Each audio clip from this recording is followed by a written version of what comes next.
probably seen comments like this before. It shows up under almost every editing video, and it almost never works. Can someone explain why thousands of beginner editors leave these comments hoping someone will click on their profile? Most people ignore them, and the few that do click usually leave after a few seconds. So what's the point? If the goal is to grow as an editor online, this approach is basically the worst possible strategy. And so in this video, we're going to go on the deep dive of why people keep leaving these comments.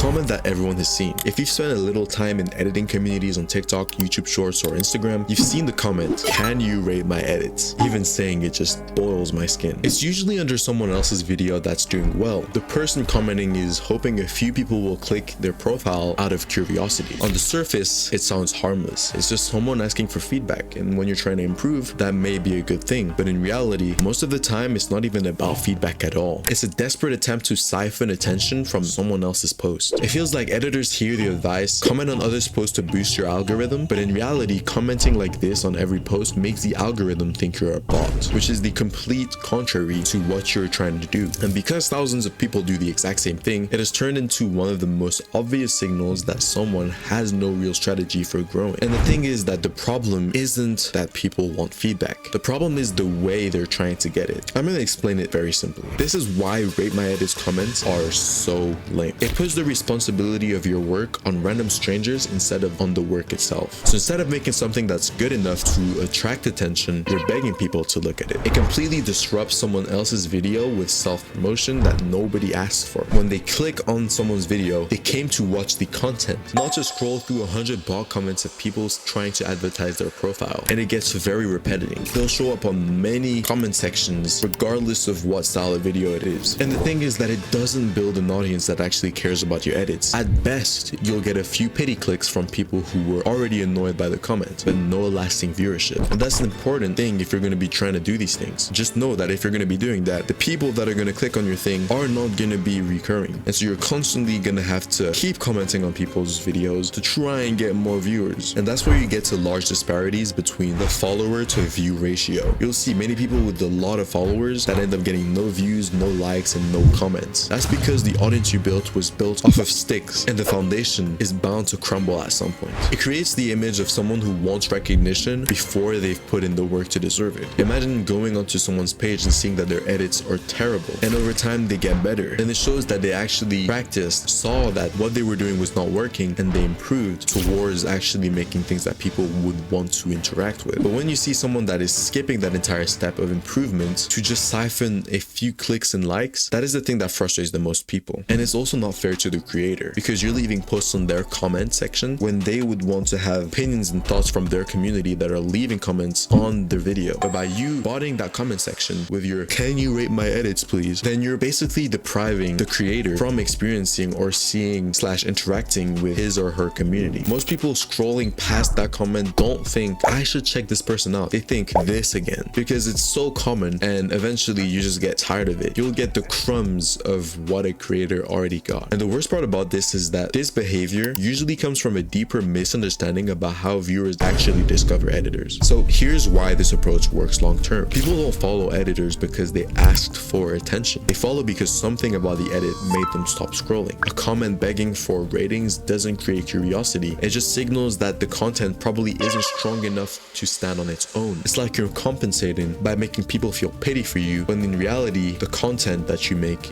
isn't good enough. And that's a fact that you're gonna have to sit with. Even if a few people click on your profile, the conversion is almost zero because there's no real reason for them to stay. And the thing is that growth on content platforms comes from moments that grab attention. So if you don't grab their attention in the first few seconds, then it's not gonna work. And it doesn't work from fishing for clicks in comment section. The algorithm can instantly tell that any of this engagement is fake. So if you rely on this tactic, basically hoping someone else's success spills over to you, again, taking the crumbs of someone else's work. So if begging for rating isn't isn't the move, what actually works? And with that being said, make sure to like and subscribe to help the channel out. You watching the entire video and leaving these comments about your experiences and opinions really make my day. And for those of you who want to quote unquote know how to not get AE, then go to my Instagram page, link in description, and make sure to follow me and like the post on the page so I can see your message. If you're watching these videos, it means you actively want to improve at video creation as a whole, whether it's edits, content creation, or anything that requires editing, which shows your determination to win in life. So thank you for being here. I appreciate every single one of you for rocking out with me, and let's get back into it. If you actually want people to watch your edits, then you should do these things. Firstly, you want to focus on making edits that have a clear moment that stops someone mid-roll. If you're making an edit, you want the first few seconds to be interesting, or you want the song to be good. If you're making a video, you want to make sure that the hook is very good or very strong alone to make people want to keep watching the entire video, because let's not forget that the hook is so important when you're creating content. So regardless of if you're making a movie, a documentary, a podcast, or whatever it could be, you need to make sure that whatever you're editing is able to stop someone mid-scroll due to the sheer idea or because of the visuals. So strong music timing and an expected transition or clean visual idea work very well. Then you want to make sure the first 2 seconds of your edit are strong. Most viewers decide instantly whether they keep watching or not. So study edits that hold attention and figure out what they do differently to your edits. Not just the effects, but the pacing and visual structure. Because too many editors rely on the visuals to compensate for their lack of know-how on these social media platforms. So by actually seeing how they do it, you get to learn, and from learning, you get to understand that effects is not everything when it comes to editing. So instead of asking strangers to rate your work, ask specific questions from people who actually edit, because the feedback is useful when it's targeted. Let your videos do the talking. It's so important. When something is genuinely interesting, people will click on your profile without even being asked. And at the end of the day, viewers are simple. They reward things that catch their attention. So make sure that the content you make is attention worthy. And this is the reality that most people don't want to hear. If people aren't checking out your edits, it usually means that the edits themselves need work. To put it bluntly, they suck